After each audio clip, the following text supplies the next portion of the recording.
A Manuel Heinz, ex ministro de Hacienda de Salvador, de quien tú conoces. Vamos a poner el programa grabado la próxima semana. Y él dijo algo que me impresionó, porque yo le hice mención a estas medidas, al mismo tiempo de que sacan las salvaguardias, también, como dice el Universo de hoy, sacan medidas o ponen delante del paredón a la Superintendencia de Control del Poder del Mercado, que tiene ahora que supuestamente precautelar de que no se suban los precios o que no haya abuso en los precios. Pero él hacía alusión al famoso libro de George Orwell, 1984, donde hace alusión al uso de que la misma persona o el mismo gobierno o la misma institución presenta dos supuestas verdades y estas dos son contradictorias. Es decir, por un lado tú sacas unas salvaguardias que pretenden reducir, según dicen, las importaciones, y por otro lado dicen que no suban los precios, pero si justamente para que se bajen las importaciones, el efecto de la medida es que suban los precios para que se reduzca la importación, ¿o estoy equivocado? O sea, lo que pasa es que es bien raro y a veces se llenan de un ropaje sofisticado para confundir y para tratar de ofuscar o obstaculizar una verdadera conversación y discusión de lo que le conviene al país. Al país no le conviene tener que consumir productos más caros. De hecho, el dólar que se aprecia, si nosotros cobramos nuestro sueldo en dólares, ahorramos en dólares, pues resulta como una especie de una bonanza para consumidores que tienen una moneda con la cual pueden ejercer demanda a nivel mundial. De repente muchas cosas que son producidas en otros países cuyas monedas se han depreciado, se han vuelto baratísimas para el consumidor ecuatoriano. Eso que debería ser una buena noticia, eso que debería abrirle la puerta a otro tipo de negocios, a otro tipo de actividades basadas en el comercio y que no requieren capital establecido para iniciarse, para despegar. El gobierno le está cerrando las puertas y le está cortando las alas a ese tipo de negocios, porque resulta que hay esta concepción de que el desarrollo debe ser alrededor del Estado, y no solo eso, sino alrededor de las exportaciones. Pues resulta que hay que recordarle a la gente que el país no vive exclusivamente de las exportaciones, que hay muchos negocios relacionados al comercio y a los servicios. Y puede ser que ha llegado el momento de que les toque a los empresarios involucrados en ese tipo de negocios de tener épocas mejores. Ya pasó la época de vacas gordas para los exportadores, no tiene nada de malo que ahora le toque la época de vacas gordas a otros tipos de negocios, sino que el gobierno no lo permite. De esas cosas que circulan en Internet, ha llegado entre ayer y hoy unas tomas de una supuesta cadena de supermercados, prefiero no decir el nombre, con unos videos de los empleados sacando de las perchas los productos importados para subir los precios. Y alguien me decía, no, pero es que no pueden subir los precios, etcétera. Yo pregunto, Gabriela, si tú estás poniendo una sobretasa que puede llegar hasta el 45%, ¿cómo puedes pedirle a un comerciante, llámese supermercado o tienda, lo que sea, que no suba los precios? Entonces alguien me decía, bueno, pero es que no pueden subir sobre el inventario que ya tienen. Pero también es un desconocimiento de cómo funciona el comercio, porque justamente el que tiene el inventario tiene que actualizar los precios al costo de reposición, porque si no el comerciante se descapitaliza pudiendo comprar menos unidades del inventario que tiene. Sí, Giovanni, a mí me parece muy bien que toquemos este punto, porque hay mucha confusión acerca de los efectos de las intervenciones, ¿no? Y a mí me parece muy interesante lo que decía el periodista económico Henry Hazlitt, que decía que toda su intervención genera problemas y caos que luego sirven para justificar las próximas intervenciones. Y lo estamos viendo esta semana aquí en el Ecuador. Una intervención drástica, draconiana en la libertad para comerciar, ya coartada, ya mermada libertad para comerciar que teníamos los ciudadanos ecuatorianos, deriva en este tipo de problemas en los supermercados que generan confusiones, zozobra, nerviosismo, y luego la gente dice enseguida culpa al dueño del supermercado. Entonces uno se pregunta, ¿el gobierno puede, sin pasar por la Asamblea Nacional, sin recibir la aprobación de los representantes del pueblo, si el gobierno puede pasar paquetazos de esa manera arbitraria e imprevista y elevar los precios hasta en un 45%, ¿por qué entonces los dueños de negocios no los pueden elevar en más de un 12%? Así es. Entonces es una cuestión desigual en el que aparentemente el gobierno tiene corona para subir los precios de manera arbitraria y luego espera que los dueños de las empresas y los negocios operen a pérdidas, aparentemente. Pero esto Básicamente el problema que tenemos es que no tenemos la suficiente libertad de expresión como para poder explicar al ciudadano de a pie. Entonces, ¿qué hacer en estas condiciones? Es complicado, pero es una cuestión de principios que yo creo que no se necesita saber mucho de economía para entenderlo, ¿no? La gente sabe que, y yo he visto mucho en las redes sociales acerca de este tema, la gente sabe que se esfuerzan mucho en su trabajo y para ahorrar y luego cuando quieren gastar sus dólares encuentran que no tienen la libertad y la cantidad de opciones que tenían antes, y eso es muy desalentador. Es muy impopular, la gente siente esto. Yo creo que no solo en el ámbito económico, sino como estrategia política, esto ha sido un grave error. Eso lo tiene que afectar al gobierno porque todos sentimos la cuenta del supermercado, nadie se salva eso. Claro, pero es que le va a echar la culpa, digamos, precisamente a los empresarios. Pero yo te pregunto, ¿esto no va a traer consigo una despedida de personal, ya que, digamos, si se va a vender mucho menos, ¿verdad? ¿Para qué tener más personal del que necesitan? Sí, o sea, a mí me parece que es un ejemplo del libro de texto de cómo un país que andaba estable seguía, no se preveía ningún tipo de crisis según distintas opiniones. De hecho, se preveía que íbamos a estar entre las 6 economías que más iban a crecer en América Latina este año.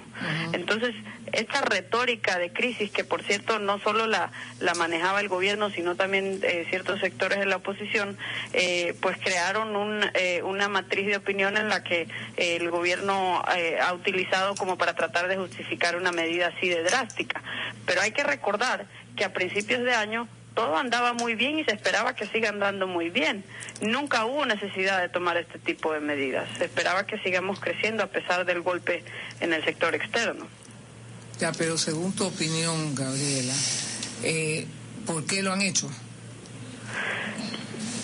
Bueno, porque lo que pasa es que sí es un problema fiscal. Y es un problema para un gobierno cuya popularidad y cuya popularidad depende de un crecimiento liderado por el Estado de la economía. Y si luego el Estado se ve impactado en las cuentas fiscales, no puede mantener el nivel del gasto público del cual había hecho dependiente el crecimiento de la economía. Es decir, lo que hace agua es el modelo del gobierno, su política fiscal, también su política comercial, Joyce, porque si tuviésemos nosotros acuerdos como los tienen nuestros vecinos con los mercados más importantes del mundo, nosotros no fuéramos tan dependientes de un impacto de un solo producto. Así es. Pero dime una cosa, pero al momento que tú disminuyes las importaciones y por lo tanto disminuyes las ventas, etcétera, eso le va a afectar también a los ingresos del Estado, porque el IVA va a ser menor, una serie de impuestos van a ser mucho menores, entonces eso le va a dar un decrecimiento de sus ingresos bastante importante, ¿o me equivoco? Claro, esto puede tener efecto, les puede salir el tiro por la culata, porque lo que pasa es que muchas de las partidas arancelarias comprenden insumos importados para la producción. Por ejemplo, veo en esa lista muchas partidas arancelarias que se refieren a textiles. Aquí el gobierno ha venido promoviendo la manufactura de vestimenta, pero en el Ecuador esa industria depende mucho del insumo importado de textiles. Y entonces están golpeando esa industria que el mismo gobierno trataba de promover. Otro ejemplo es los CKDs, que son un insumo importado importante para algunas industrias. Y también en un mundo globalizado, la verdad que la lista es larga, porque muchos productos contienen componentes importados. Exacto. Y además otra cosa son en momentos en que estamos negociando con la Unión Europea un tratado de comercio, como lo quieran llamar, ¿tú crees que esto va a caer bien? Seguramente les va a generar malestar, porque estos tratados de comercio lo que son unos compromisos de palabra y dependen de la credibilidad que tenga el Estado detrás de esos compromisos, y han servido en otros países para anclar la apertura comercial. porque se vuelve una política de Estado respetada a través de distintos gobiernos, como lo hemos visto en países como México, Perú, Chile, incluso Colombia. Pero si no tenemos ese tipo de acuerdos, lo que hay es y si tenemos un gobierno que no respeta de esta manera las instituciones, pues lo que tenemos es una total incertidumbre que no nos hace muy apetecibles para aquellos que buscan asegurar acuerdos comerciales.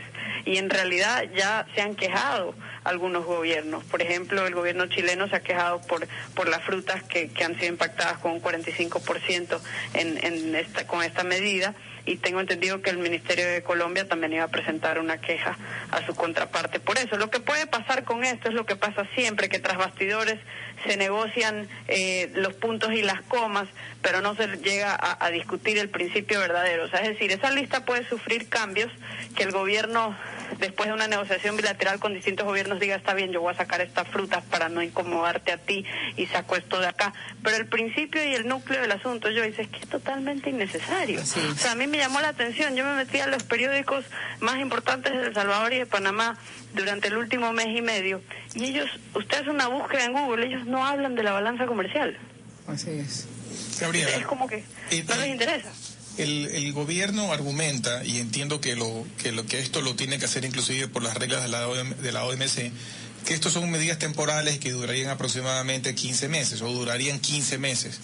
La pregunta que yo me hago es, ¿qué va a pasar de cambio durante esos 15 meses, como para decir ya luego de las 15 meses no las... Si hay un argumento para ponerlas, ¿las razones para ponerlas ahora van a desaparecer en 15 meses porque se va a hacer algo?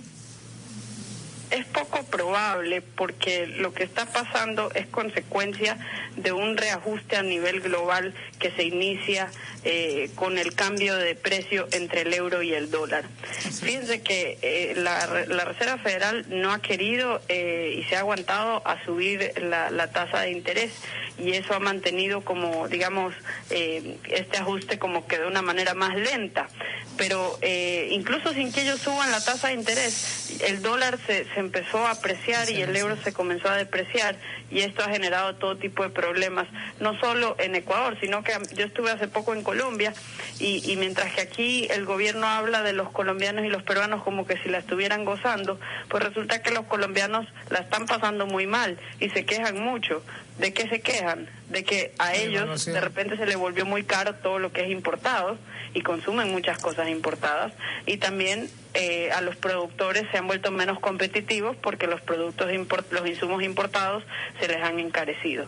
Entonces, desde el otro lado siempre se ve más verde el césped de los vecinos, pero conviene hablar con los vecinos y nos damos cuenta que no la están pasando tan bien, que no les resulta tan conveniente tener monedas que se deprecian así frente al dólar. Nosotros tenemos el beneficio de usar el dólar, y eso nos permitiría sustituir el consumo de productos denominados en dólares por productos denominados en otras monedas, que ahora se han vuelto automáticamente más baratos. Pero el gobierno nos está protegiendo de eso. Es una protección que uno se pregunta, si tenemos amigos así, ¿cómo serán nuestros enemigos? ¿No? Porque nos protegen ¿de qué? De la invasión de productos más baratos. Entonces, para el consumidor y para el productor ecuatoriano, esto aquí en realidad es un golpe autoinfligido por nuestro propio gobierno.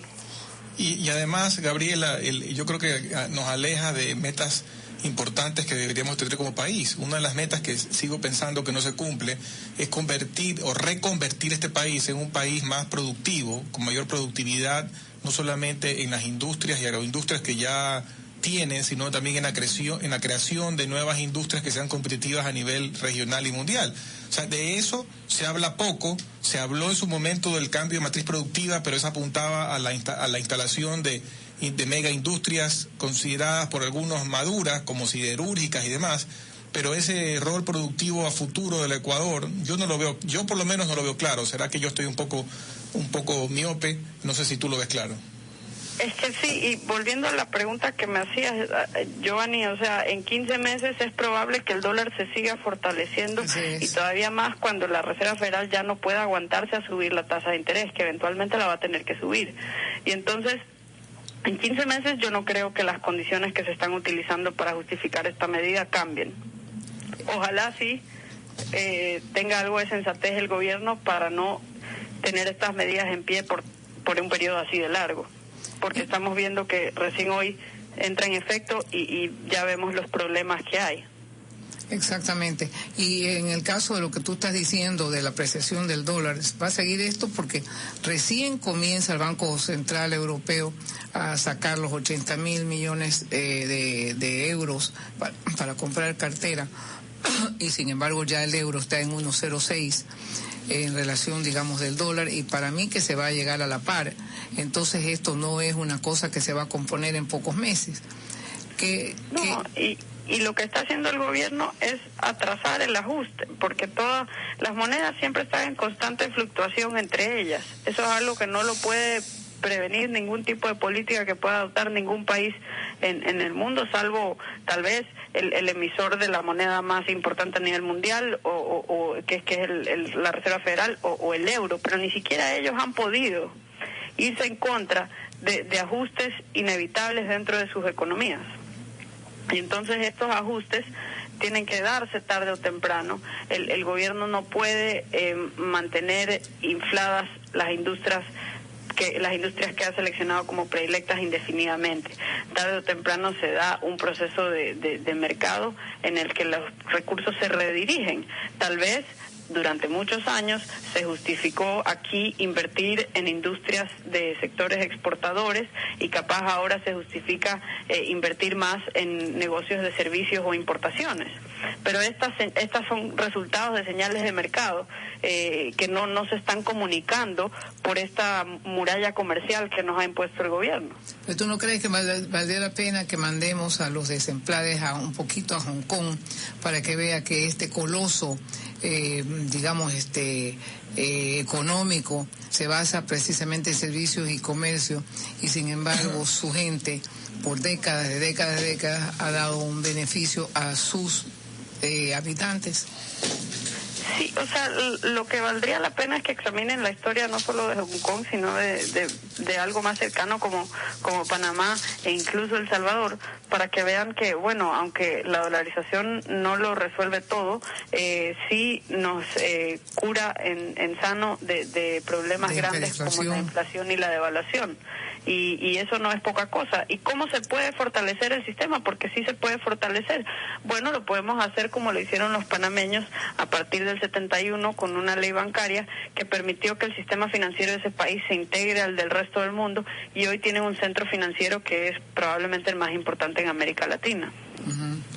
Gabriela, antes del corte, quería preguntarte algo que yo sé que tú conoces mucho porque tienes amistades y has viajado allá algunas veces, que se refiere al caso de Venezuela. El caso de Venezuela cada vez está más caliente, más candente, inclusive ya lo último que leí en el periódico de hoy es que el gobierno está generando una especie de convocatoria de prácticas, no sé si llamarlas militares o de defensa civil, no sé, ante una supuesta agresión de Estados Unidos por esta declaratoria de emergencia.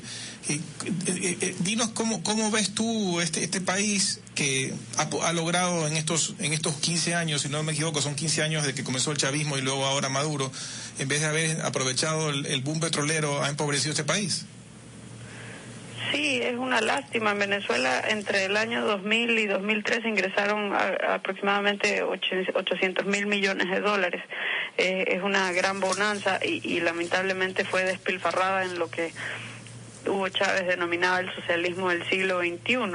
Es un país que va a su segundo año de contracción, al igual que Argentina, y en medio, aparte de su segundo año de contracción, estamos viendo una crisis no solo económica, sino de libertades civiles, una tremenda radicalización de ese gobierno en cuanto a la represión de quienes piensan distinto, y es verdaderamente lamentable, pero debemos como latinoamericanos aprender de esos ejemplos, cómo cediendo espacios al Estado en ámbitos que son del sector privado, se va haciendo a toda la sociedad civil dependiente del gobierno, hasta que llega un momento que es difícil y es muy costoso manifestarse en contra de eso. Pronunciamiento del gobierno americano de declarar, déjame leer cómo exactamente dice, pero básicamente declarar este estado de emergencia, ¿qué consecuencias tiene? Esta amenaza por la seguridad nacional, ¿qué consecuencias tiene? Bueno, hay que aclarar, por supuesto que a los gobiernos del ALBA les interesa sobredramatizar esta medida, exagerar sus consecuencias. Yo creo que son consecuencias importantes y sanciones con un target muy específico. Son sanciones para 7 funcionarios altos del gobierno chavista. Sabemos que los chavistas, a pesar de sus exclamaciones antiimperialistas, pues les gusta la buena vida también, teniendo departamentos en Miami y Nueva York. Entonces lo que ha hecho el gobierno de Estados Unidos es emitir sanciones específicamente para estos 7 funcionarios. Es algo que no debería afectar, no va a afectar directamente a la población venezolana. Bueno, Gabriela, te agradecemos muchísimo por tu participación. En este programa vamos a dividirlo en 2 para tener en esta primera parte tus ideas y en la segunda te estaremos entrevistando al economista Mauricio Pozo. Muchísimas gracias a ti y nos vamos a un corte.